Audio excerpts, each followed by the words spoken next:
This is Hannibal here from thehannibaltv.com, and today I have a returning guest who not only have we had her as a guest numerous times, but she's hooked me up with several other people in relation to her ex-husband, Tommy Morrison, the Duke, who is former world champion in boxing, actor in Rocky Five. Very inspirational person, overcame a lot. And here she is all the way from Wichita via the UK. How are you today, Trisha? I'm doing good, Hannibal. How are you? And I'm actually not the ex-wife. I'm the widow.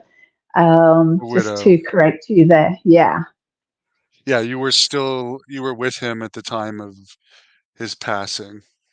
Yes, I was. Yes. Yeah. Thank you. Thanks again for having me on your show again, Hannibal.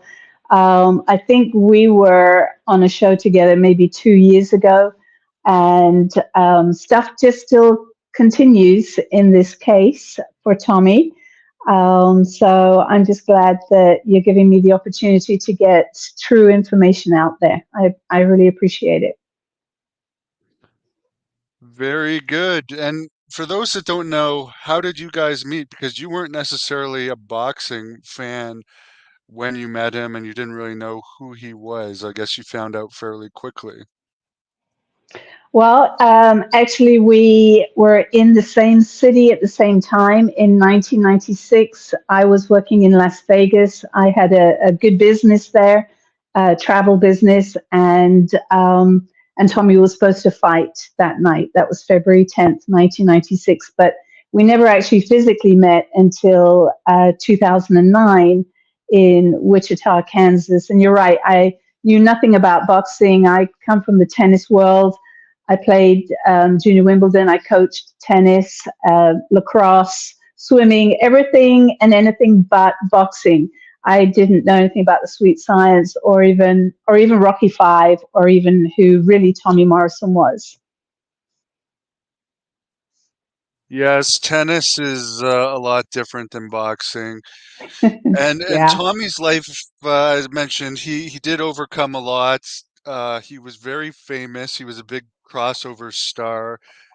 He got screwed over a lot in his life, but why did his life matter so much? We know why it mattered to you, but why to the rest of the world? I think the reason why I continue to get Tommy's name out there is because his life did matter, and what happened to Tommy could easily happen to somebody else, and he never wanted that to happen. When I go on social media, Hannibal, I always see stuff that people want to remember him by, and that's not what we need to remember Tommy by. He is associated with HIV. He's associated with drugs, and women. Right? Those are the three things that are still continually being put out there, and I'm in there with my gloves, and I fight, and I go, hey, when people say to me that he could have done better with his life, he could have had a career, I respond, and I have to write it down because it is such a great career. Um, I go, do you know that at the age of 7, he started to train on his front porch, and he had 290 amateur fights, lost 21. And then do you know that he then retired from amateur boxing at the age of 13? And he went into Toughman contests to earn money to help support his family. And he had 50 and won. He lost one Toughman contest. And then did you know that in when was it? 1988, he retired from Toughman contest. So he was, 18 when he retired from Toughman contest. And then he won the Kansas City Golden Gloves. He won the Western Olympic Trials. He won the PAL Championships. He lost a split decision to Ray Mercer, Merciless Mercer. And then at the age of 19, he went into professional boxing, and he had 51, 3, and 1. So, and he won WBO in 93 and IBF in 1995. So, you know, his life mattered, his career mattered. So let's move on and get that information out there. And that's what I do every day. Now, he definitely, you mentioned he started fighting around 7. That's a lot of blows to the head over the years, even though he passed away fairly young. Do you think that had some influence on some of the decisions that he maybe made, having some maybe CTE? You know, if you were to read his book, he would tell you, especially at the beginning of his pro career, is that he never went past one round, right? One round, 2 rounds. I think the maximum, and he complained about was the Ray Mercer fight. So that wasn't until what 1991. So CTE. I've looked at the MRIs of Tommy, and I looked at the MRIs of Tommy when he tried to get back into boxing in 2009, 2010. And the image there wasn't a lot of bad stuff going on. But obviously, with boxing, that's one thing you have to expect, CTE. Yes, you can get that in wrestling too. But yeah, I think it is the Ray Mercer fight where the referee didn't quite stop it in time, right? And he took several blows, and I guess he was caught in the ropes perhaps too, that really should not have been given. Joe Rogan, I even talked about that at one point. Right. Yeah. Yeah. And Tommy spoke about it. And in fact, on an official YouTube channel that I've got up, the Tommy Morrison YouTube channel, I read out exactly what Tommy said about that Mercer fight. And what's funny is that we went to the International Boxing Hall of Fame, and we sat next to somebody that knew Ref Perez from that fight that he had against Ray Mercer. And apparently the ref just froze. He didn't know what to do. He didn't know how to get Ray off him. So Tommy writes a little bit about how that fight went. And he also mentioned how much he learned from that fight too. I think him against George Foreman was probably my most impressed fight of his. Is there any fight of his that you like the most, even not being a boxing fan, but is there any that stands out to you? No, to answer that, it. I never saw Tommy fight professionally, live professionally. He did make me watch all his VHS tapes to try and educate me on boxing, right, and educate me on his career. And the one bad fight was obviously that Ray Mercer. And at the time I was watching that, Tommy was fast asleep lying next to me, and I turned around and I look at him and I said, Tommy, what's with this fight? And I said, why aren't you watching this with me? And he looked at me and he said, well, I know how it ended, right? And then he went back to sleep again. So there's actually no fight that I enjoyed watching, not even the fight against George Foreman, to be honest with you. I'm not a huge boxing fan. You don't seem like it, and I notice you are wearing the chain with his ashes in it and the boxing gloves, which Yes. you've sent me to, which I like to wear when I work out. I got to get a new chain again for it though, because I'm so rough. I keep breaking the chains, but Yeah. thank you again for that gift. Yeah. Very motivational. You want to This, tell us about them? yeah, this was, here's I don't know if you can see it, here's the necklace. And Tommy always, we spent a lot of time together. We spent a lot of time talking. The years that I was with Tommy, he was drug free, alcohol free, women free. He didn't need to be married to another woman or have any other woman. So we actually got to talk a lot, and what he wanted more in life when he realized that he wasn't dying of HIV. And one of the things that he had mentioned was that he had been given a necklace by Sylvester Stallone, and on it said DTA, which stands for Don't Trust Anyone. And then he mentioned about Elvis Presley's TCB necklace that he had. And he said, you know, one day I want my ashes to be put in gloves, and on the back of it, DWI, which stands for deal with it. So, so when he did pass away, and it took me about 9 years to get this done, but I had ashes, Tommy's ashes, and his mother received ashes. She sent an urn to me about a month after he passed away, and I had the mortuary put in her ashes for her. She buried them, and I kept my ashes of Tommy, and I fulfilled his wishes. And that's with these boxing glove lockets, and they went out to just really special people, just as per his wishes, and people that were very loyal to him in life and in death, and mainly in death, because a lot of people do turn against people when they pass away. Suddenly all these stories come out, and you wonder whether they were really his friends or not. So that's the story of the locket. Plus, if you look at Rocky V, you'll see Sylvester Stallone get a glove as well in the ring, and that's where Tommy's story comes from. Is from Rocky V. Very good. And you mentioned when you were with him, he had stopped the drugs and alcohol.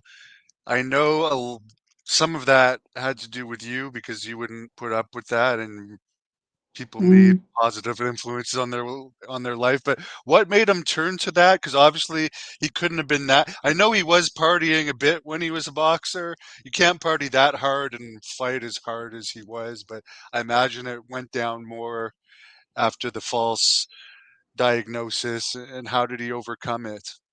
Right. Yeah, you're absolutely right, Hannibal. And the timeline is so important. Again, when people blog, oh, well, he could have done better in his career if he hadn't partied. Well, look at the career that he had. You know, at the beginning of our interview, I've just told you his career. And you got to remember, you know, a teenager in the, 80s, 90s, it was all, you know, rock and roll and women and drugs. I mean, that's how things were in, you know, in those years.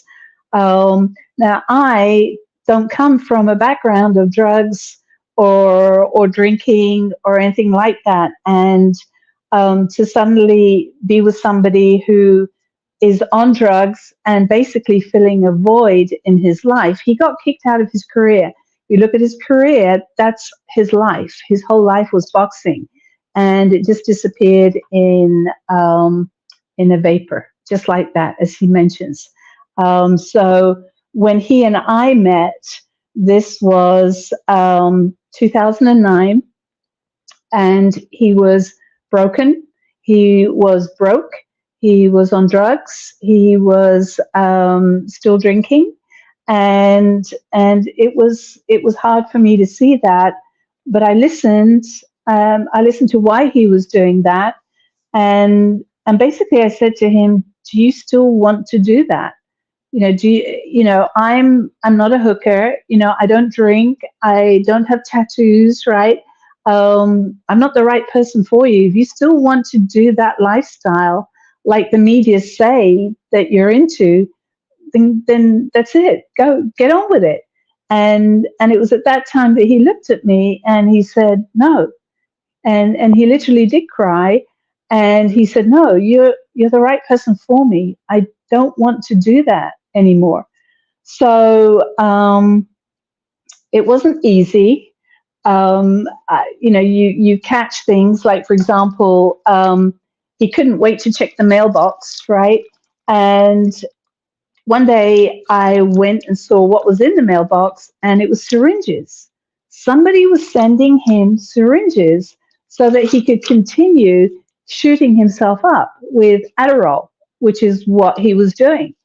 And so when I found out the address of who was sending these syringes to him, I called her, and it is a she. I called her and I said, "Stop. You're just fueling the fire. He desperately wants to try and do drug rehab." So she agreed, and so that got rid of the syringes.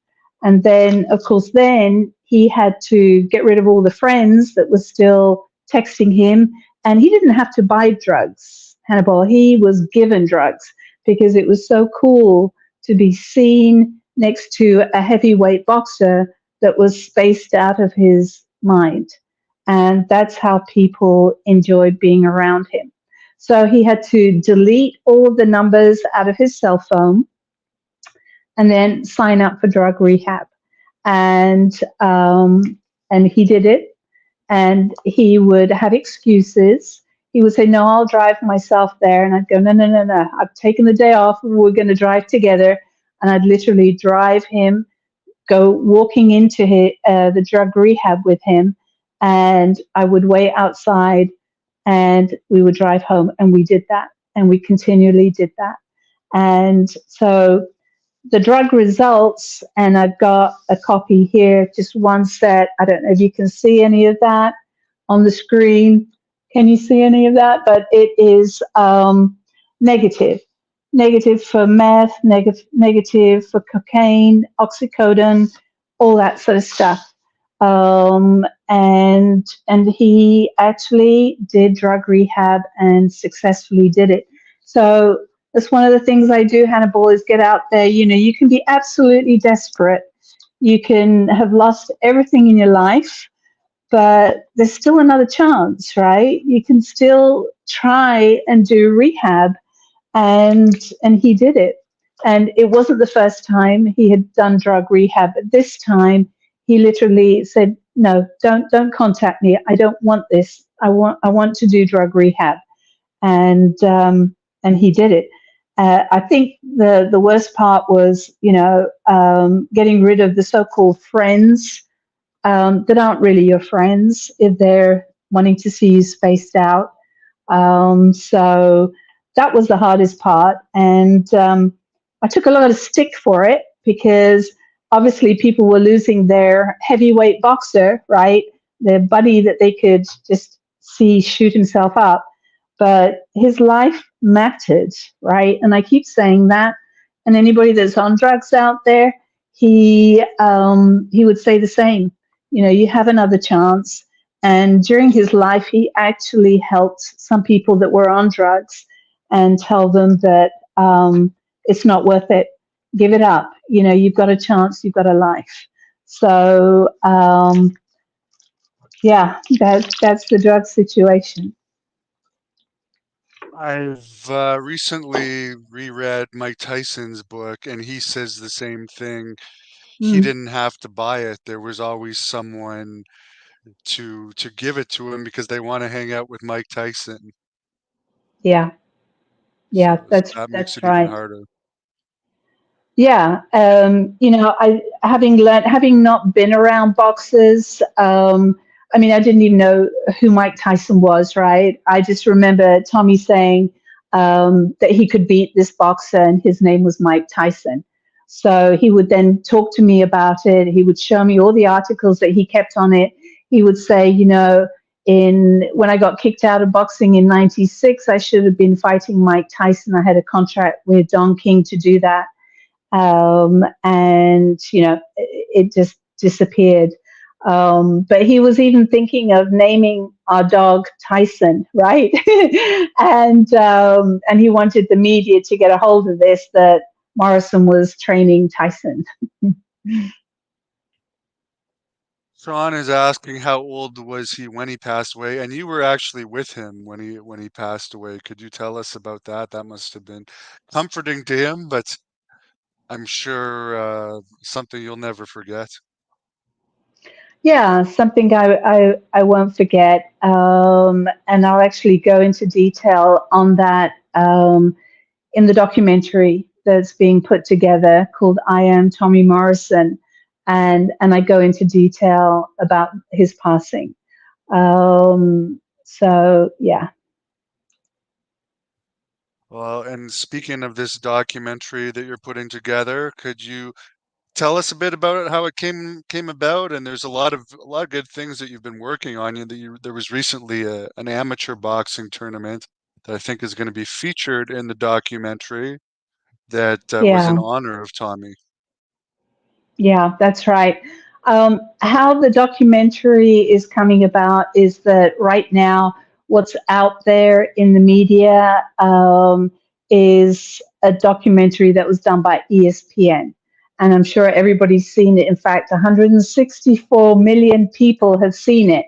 And it contains information that is not quite accurate, and it also has a lot of information that has been omitted from that documentary. I sat in an interview, Hannibal, with ESPN for 3 hours. They flew in as a last thought to come and interview me on a documentary about my husband. That's how brutal they are. And I sat and I talked to them about everything, about drug rehab. I talked to them about Tommy's post-mortem, his antemortem, all his negative results for AIDS, and they left all of that out. So the documentary that's being put together is going to tell the rest of the story, stuff that the media have left out, stuff that people that are writing books about my husband have left out, either because they didn't know or they just didn't want that narrative to get out there. So that's how that book has come about. Yeah, there's been a great event the other month, beginning of March, and it was an amateur event that we held in Wichita, in the poorest neighborhood of Wichita, which was just 2 doors down from where Tommy had his TCB gym, where he gave back to the community and he gave free lessons to kids. And we held this great little amateur event, and people there were just excited because they got to actually hold up Tommy's WBO belt, the Rocky belt. I was able to hand out Tommy's drug-free test results, just to start turning things around, because these kids that are growing up in the amateur world, they're the ones that are going to start passing the information on Tommy to the next generation.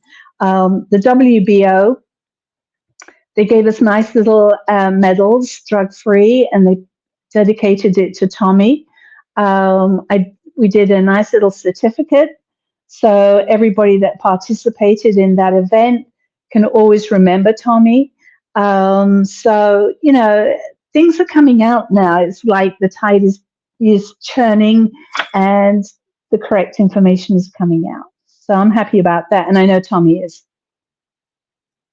When you see things like Mike Tyson going back to fight Jake Paul and all Mm. of these older boxers getting huge paydays to do these exhibition fights that really aren't that risky, could you have seen Tommy doing that? Because he obviously loved boxing and he's one of the most famous boxers of all time, not only for his accomplishments, but being related, great grandnephew of the Duke or something, John Wayne, and Yeah. also his connection to the Rocky films.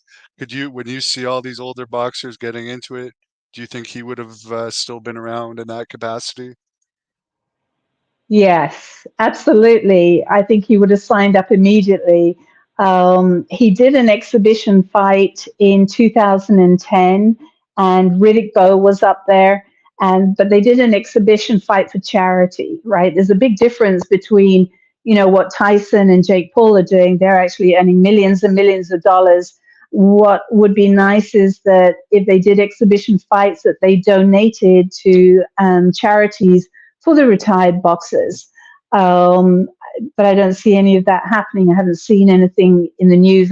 Obviously, the promoters make the money. but I don't know where the rest of the millions go. But absolutely, Tommy would be in there. He would definitely fight some exhibition fights. I'm sure he would even knock Jake Paul out. Oh, probably. By the way, you have a fan on here calling you beautiful. You Oh, definitely still look as good as ever. And you have another guest here that has something to do with your upcoming film. Could you let us know who he is as we bring him on? yes.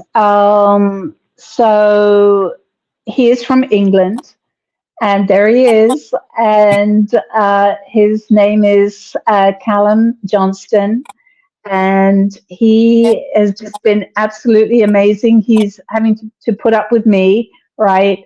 Um, I am super organized. I hate to say that and rub that in, but in front of me, I've got all the proof, all the paperwork, everything, every test result. I don't like to say something without any backup to it.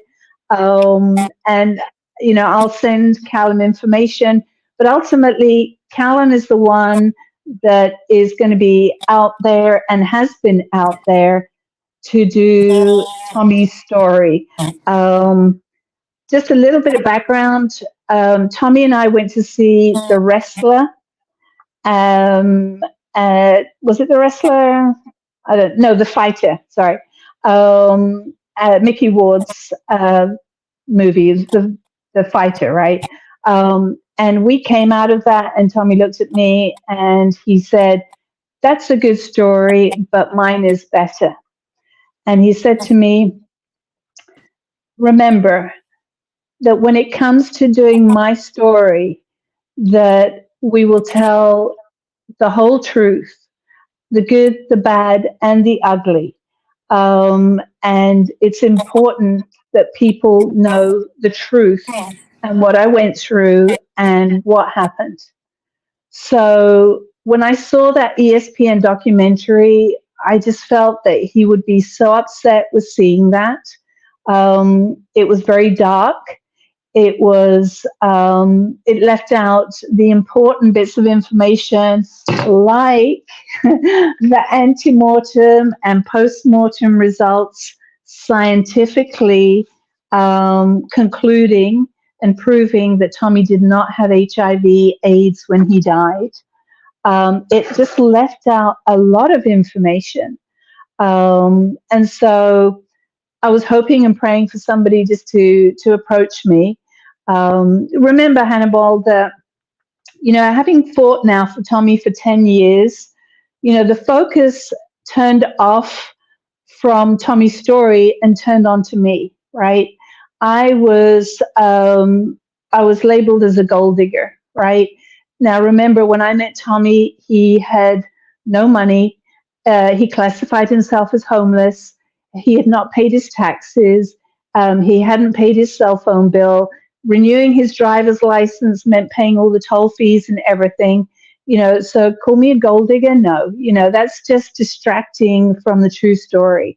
Then I was accused of selling Tommy's ashes on eBay. So that was another distraction. I had to actually contact eBay legal department and get proof that I had never sold anything on eBay anyway of Tommy's, and definitely not ashes, right? So I had to get proof on that. And then, thank you to the guy that made the comment that I'm beautiful. That's really nice, because up until now, people have said, oh, he only married her because there was nobody else to marry. And it was like, give me a break. I'm trying to prove everything here on the science base, and you're coming out with personal attacks like that. So, that's what I've gone through over the 10 years. Now it's time, as I've gathered all the information together, how he died, what he died of, the real relationships out there with people, what the media have portrayed him as, what they left out of his story. And I keep thinking, he would always say, "I am Tommy Morrison." And at one time he said, "I don't want to be Tommy Morrison anymore," right? But it just kept on coming back in my brain, it's time. It's time to get his story out. So I was contacted by someone, and he can tell the rest of the story, because the rest of the story has to be told. Hi, Callum. How are you? Good, thank you, Trisha. Thank you so much. Thank you for having me on as well. Looking forward to talking about the film that we've got in work right now. It's like Trisha was saying, it's been an incredible journey, to be part of Tommy's legacy in some way and to tell the story truthfully. And like Trisha said, a lot of people have seen ESPN 30 for 30. Myself, I watched that before taking on obviously this project, and it's easy for documentary filmmakers to run a narrative, and it's quite clear what that narrative is in that film. And although that story, the rags to riches and back to rags, and the tragedy that obviously comes out of that story, is a narrative to sell and it works. There seemed to be more to the story, and it was getting to know Trisha over the last couple of years, working behind the scenes on the documentary, where you start unraveling all the information and you start to realize that there's more to this story than the one that the ESPN 30 for 30 put out. And as a filmmaker, it's very, I can just say quite clearly, you can make someone look terrible on camera if you truly want to. And I came away from that film with an opinion of Trisha because ESPN drew that opinion for us. And getting to know Trisha in person and realizing how important she is to continue the legacy of Tommy, it's quite shocking, really, that out of 3 hours of interviewing, there was only a couple of minutes of footage, and quite harrowing, really. Yeah. Yeah, I've been the victim of some false narrative documentaries, or at least one, Mm. so I can understand that. So how did you actually get in contact with Trisha? Are you the one that reached out to her? And what are your plans with putting this movie out? How far are we from its release?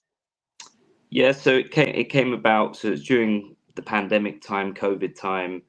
I came across a short documentary, a short 20-minute documentary on YouTube. I'm sure a lot of people have seen it on Tommy. Brought the story of Tommy back to me, where I was a Rocky fan, like a lot of people were. Loved the boxing films. Also loved film as well. So boxing and film, the Rocky film stood out for me. And then to see the Tommy Gunn character, Tommy Morrison, go through what he went through, and for it to be kind of shown in a 20-minute documentary, I was like, oh my God, that's such a tragic story. And that's the story that I believed when I first watched it, 20 minutes of this documentary. So I started digging a little bit more, and I came across the ESPN 30 for 30 documentary. And through the information I was looking for at the time in COVID, I just fell back in love with Tommy Morrison, realized how incredible Tommy was and how incredible his story was. So I started following fan pages, maybe on like Instagram or whatnot, and then I came across Trisha's Instagram as well, and started following. And the communications kind of organically happened, didn't they? There was no kind of like back and forth. I think I commented on a post quite early on, and we basically had a good chat and both kind of synergized, I think, quite early on how we would like to tell the story. And I think for me at the time, I kind of was like quite honest and just said I would like to tell the story truthfully. I think filmmaking, especially when we're doing documentaries, they should be done truthfully, and they shouldn't be spun in a way that hinders or slanders a person. So that was important. And in terms of when the film will be released, um, it's an ongoing thing at the moment. There's quite a lot of important people that we still have to film, and we've already filmed quite a lot of important people as well. I would like to say, in good time, it would be definitely in 2025. Whether it's early 2025 or we save it for a bigger anniversary. So we're looking at probably 2025 for the release of the film. Although we will start putting out maybe some trailers towards the end of this year, and definitely showcasing some snippets and some teasers So you can start following some of the I Am Tommy Morrison pages online to just see some content that will come out over the next few months. The rumor that Trisha actually has a scene in that movie with Don King, is there any truth to that? Maybe one or both of you could answer. Yeah, actually, if you get a chance, Hannibal, in your comments section on this interview, maybe you could put in there our interview that you and I did, gosh, a couple of years ago, where I complain, Don King, where were you? Where have you been from 1996 through to 2023? And there's an interview, right? So if you could put that in comments, so at least people will know that we've spoken about that. And at that time that I did the interview, I had not met Don King. Up until that point, every time I tried to contact Don King, he hung up, not he, but his gatekeepers hung up on me 3 times, saying that I was recording the phone call. And I wasn't. And that interview that you and I did will explain a lot about it, and will explain why I wanted to contact Don King and why possibly he didn't want to contact me, right? So yes, there is a scene. It's a pretty important scene in the documentary. I'm not going to go into it because you're going to have to watch it. But yeah, something was captured, right? Yeah, I'd like to add that on that day of filming, myself and the crew felt like we were undercover, and quite possibly something could happen to us after we finished filming. we were venturing around the rest of Miami and all the way up to Orlando, worrying that after that scene we might not get back to the UK. But it's a good scene for the film, really good scene for the film, very important, like Trisha said. It will build up quite nicely in the documentary, and it will be a pivotal turning point, I guess, in the film for the viewers when that scene is shown. Yeah. Yeah, I've heard, and there's definitely some videos out there that some have alleged that Don King has some mafia ties. So would that have been why you were a little afraid? And do you know anything about that? Yes. That's one of the reasons why, yeah, definitely worried about getting home. It's funny that scene was scheduled on the first day of our 4 or 5 day trip out to Miami. So you can imagine myself and the crew spent 4 or 5 days, looking in the rearview mirror of the car and checking the car before we got in it, just in case. I was lucky to be on the camera that was quite far out. I was on the zoom lens camera.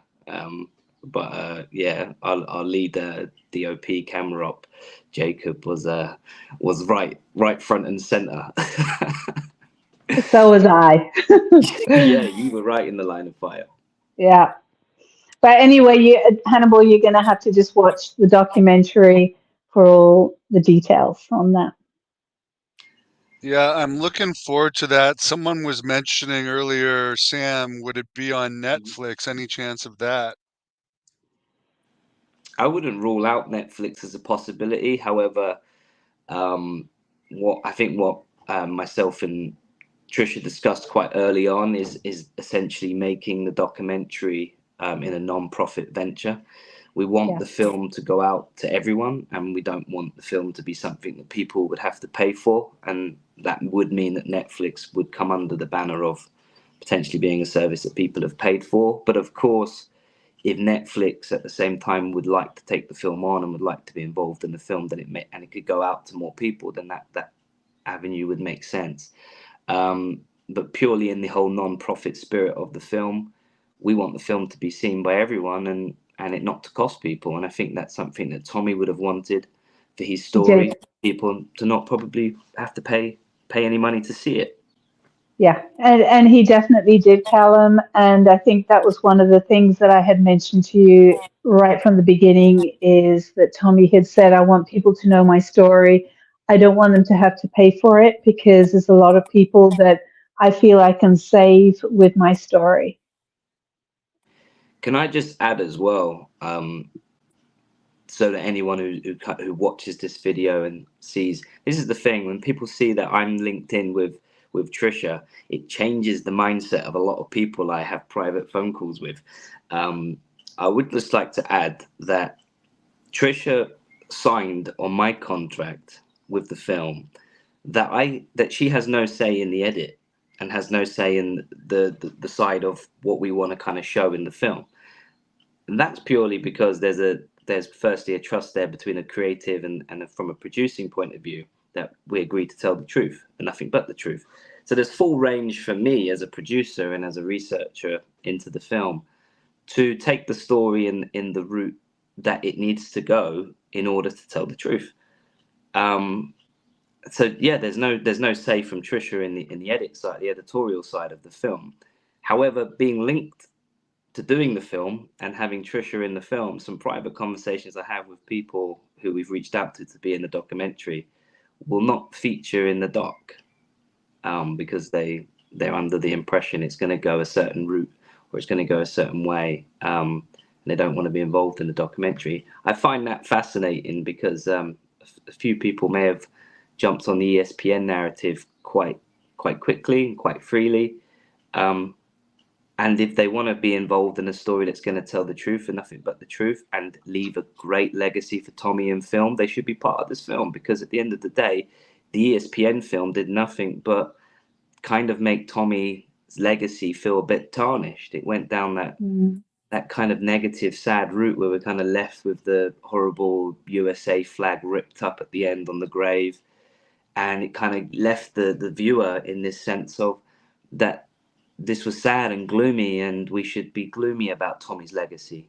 As much as it's a sad, tragic story, and many things could have gone differently in Tommy's life, Tommy was a great person and a great soul, and not only that, a fantastic boxer.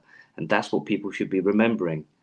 Bar all the HIV stuff, they should be remembering Tommy's legacy in the ring and what he achieved in the ring, because above all else, you know, he was in an era of 90s of the greatest boxers that have ever lived in the heavyweight division, and he was up there with the best and better than some of the best at that time. And his career was short-lived, and we didn't get to see the best version of Tommy, but the version we got to see, my God, was he great.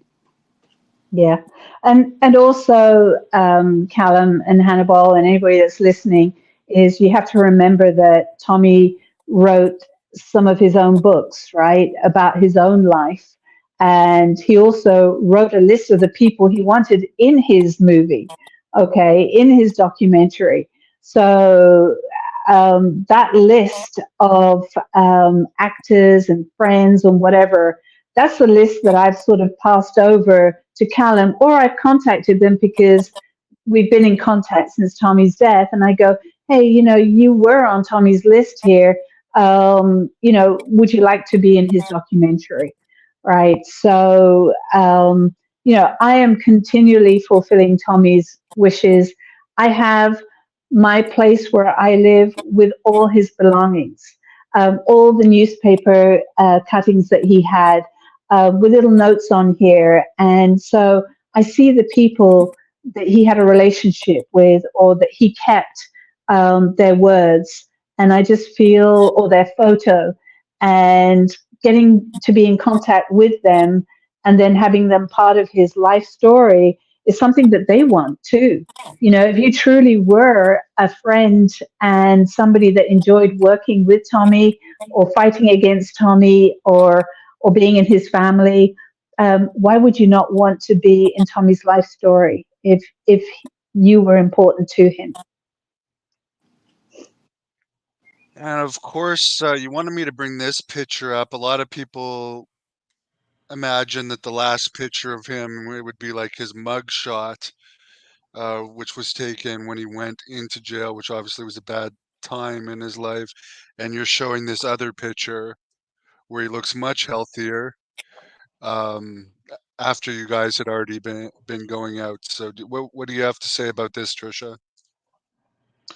Yeah, that picture got thrown out there by ESPN, and it's been put out there by writers and other media, and it's been classified as an AIDS photo, right? You know, that's Tommy. You know, that's how he is. That's because he's got AIDS. Well, no, no. About a week before he went into jail, that's what he looked like. You know, that's what he looked like when he came out of jail.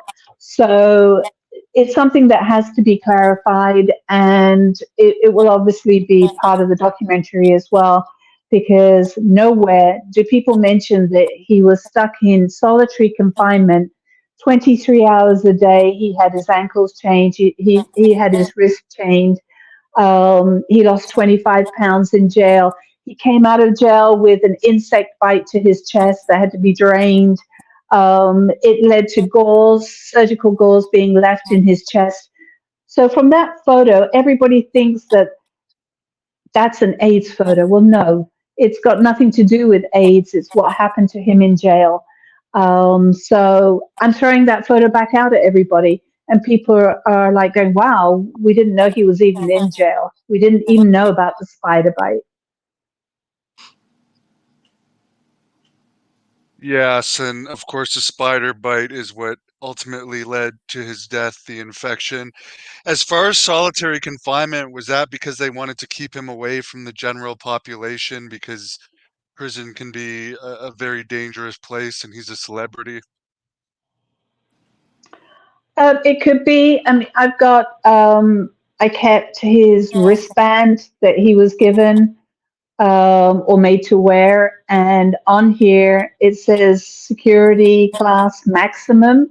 He was under maximum security, and basically maximum security for a case that then got dismissed, right? It was based on an $80 unpaid fine from 2006.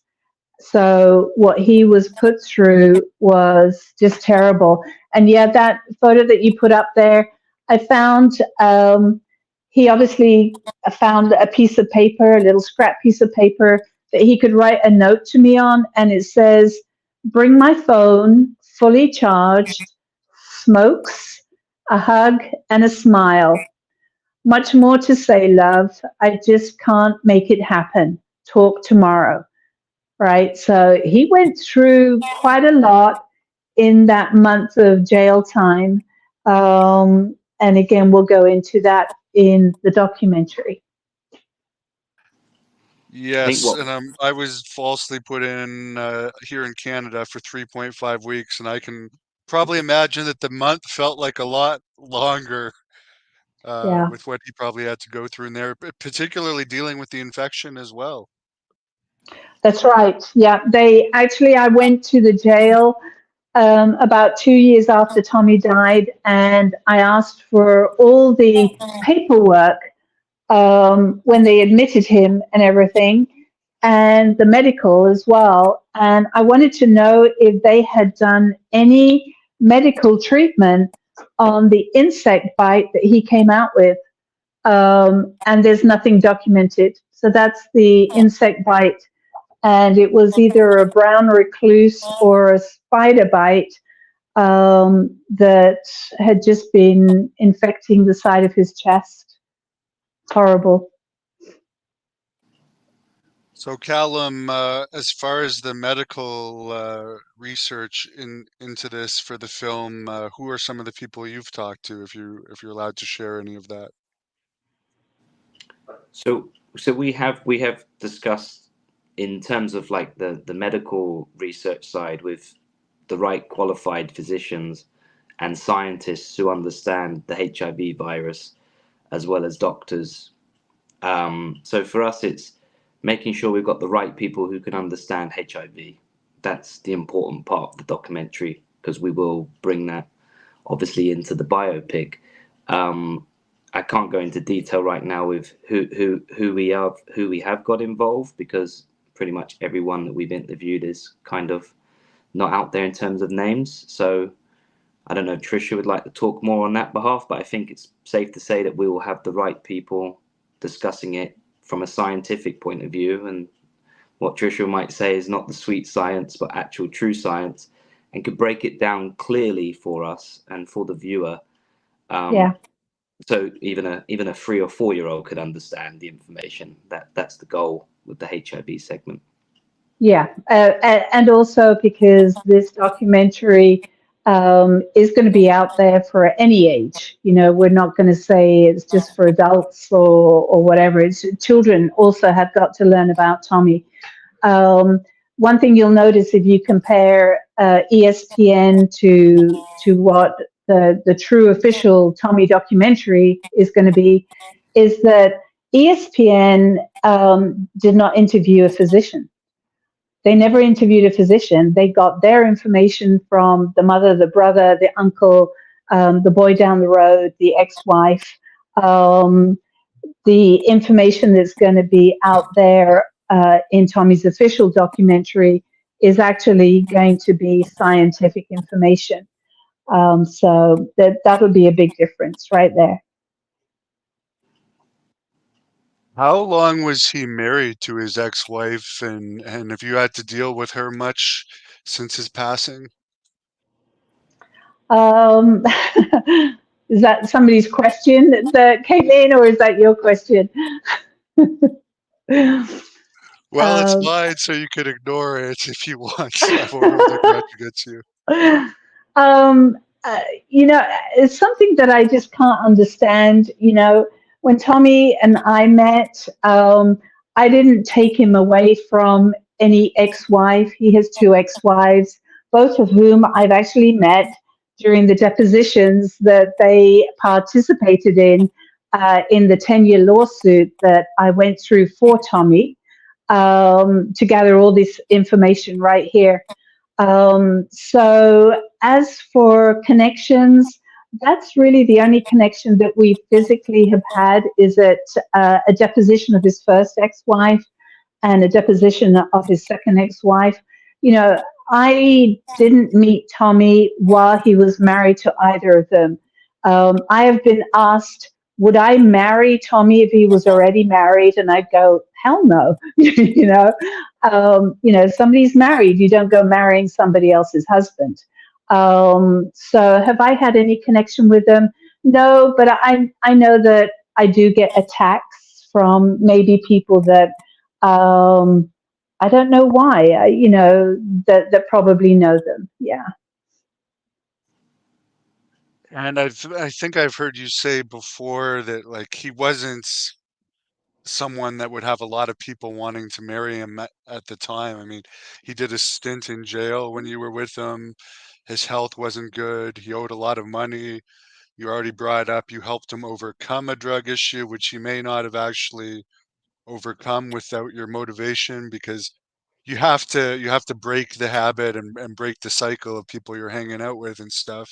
As you mentioned, you helped change that. So he wasn't exactly the multimillionaire Tommy Morrison coming straight off of Rocky V at the point you met him.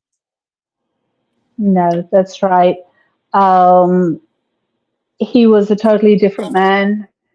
Although I didn't even know him, you know, during his heydays in Hollywood. But, you know, we got on really well. We would laugh every single day. I had a lot to learn about, you know, prison and making sure that he had money on his account to call out, attorney's fees. I found it really interesting who was actually there for him when he needed something and who wasn't. And you know, it was a tough time for him, and I'm glad I was with him. And I'm glad I was with him right to the very end. And I did get to see the people that actually would say, well, he deserves to be in jail. No, I don't have any money. I can't put any money on his account. And we're talking about people, Hannibal, that he lent thousands of dollars to. You know, one particular guy, $65,000 he gave them to open up a business. And, you know, I made one phone call to that person and I asked if he wouldn't mind putting some money on Tommy's account in jail. And no, he wouldn't do it. He said he deserved it. So it was definitely an eye opener. And you're talking about like small amounts of money, because for people that don't know, in jail, I mean, I don't know what it's like in the States, but in Canada, it's 3 small meals spread out throughout the day, probably similar size to a hospital meal or less. And Tommy's a big guy, an athlete. If you want to get extra food, you need to have money put on your books, or if you need paper, you showed the scrap of paper you wrote your note on. You have to pay for paper and stuff. They don't just give that to you. If you need glasses, you got to pay for it. So I mean, for Yeah, people to not be willing to put like $50 on his books is pretty yeah. sad. It is very sad. You know, I look at his inmate property inventory when I finally got to bail him out in Wichita, and we're talking about, you know, 3 pairs of socks, you know, envelope and a stamp, Colgate, deodorant, and a Bible. That's all he Yeah. had. That's pretty sad. At least he had deodorant, because I know they don't give that for free in the Canada ones. Now I know you want to answer Wow. this question, Trisha. You already kind of answered this from Bob Johnson. Did Tommy ever truly have HIV, or was it a false positive in '96? We've already talked about this in other interviews, but you can address this Sure. again. Yeah. And I will address this. Everybody says that he had HIV in 1996. Are we agreed? I mean, he got kicked out of boxing because he had HIV, right? So that's where the rumor comes from.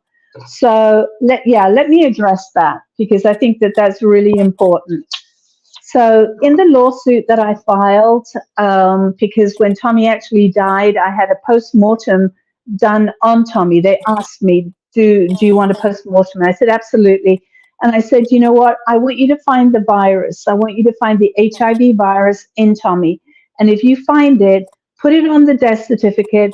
If you find AIDS, put it on the death certificate, and let's get that out there. But I said, if you don't find HIV, if you don't find AIDS, then it doesn't go on the death certificate, right? So they did a post-mortem, and the post-mortem was done by Dr.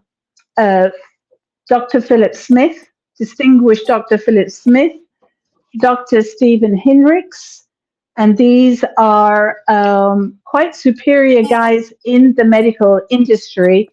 They did a post-mortem, and it came back 2 weeks after Tommy had died, at least 17 days after Tommy had died, and on there, no viral particles seen. No viral particles were seen, no abnormality, no retroviral inclusions, which means no HIV, because HIV is a retrovirus.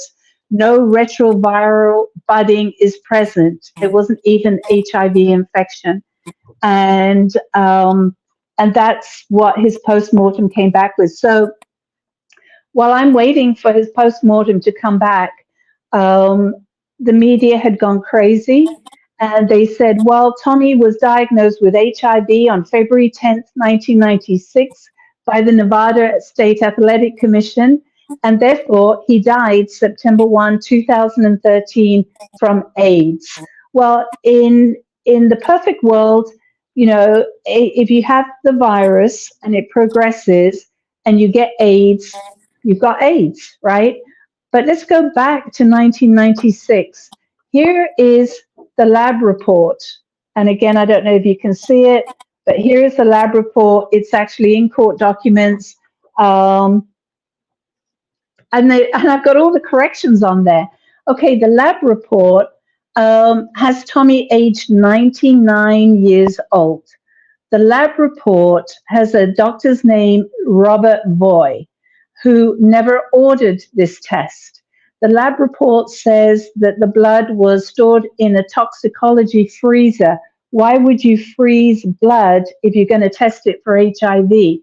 The lab report says that the results were called to a Dr. Russell.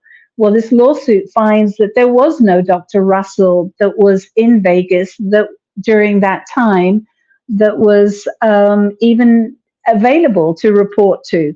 There is no signature on the bottom of the lab report. And by the Code of Federal Regulations, 21, Part 11, 21, Part 211, you have to sign off on this to verify the results. It was also a $23 test, right? So you're telling me that Tommy Morrison had HIV, right? Well, let's go to the doctor. His name is Dr. Robert Boy, okay? That was the physician that was licensed by the Nevada State Athletic Commission. Let's go to Dr. Boy's attorney, and that's Counsel Mortensen. And let's see what they file. The Las Vegas Council files in court records for Dr. Robert Boy. It is important for you to understand that Dr. Boy did not diagnose and never has diagnosed Mr. Morrison as HIV positive. That comes from the attorney, right? Okay, comes from the attorney 20 years later. Then the CEO of the lab where the test was run, that $23 test, in his court documents, his name is Dr. Henry Soloway. He says, I conclude that Mr. Morrison was never infected with HIV virus. That is from the CEO of the lab. And here, Hannibal is his affidavit stating just that, right? And then we have another court document that says, that states from Quest Labs, that's the laboratory, is that Quest Diagnostics has never contended that its laboratory test reports are confirmation of a definitive diagnosis of the presence of HIV, nor has Quest Diagnostics ever contended that the Nevada State Athletic Commission should accept a laboratory test result as a confirmation of a definitive diagnosis of any disease or condition. So even that lab report is not a definite condition. Another document in court records, state defendants, and that would be the commission, that would be Mark Ratner, that would be Dr. Margaret Goodman. And they state, neither the state defendants nor the Quest Diagnostics ever diagnosed Mr. Morrison as carrying the HIV virus. And then they say again, and this is the Attorney General in Vegas, as stated numerous times, no diagnosis of HIV was made on February 10, 1996, or at any other time by any state defendants.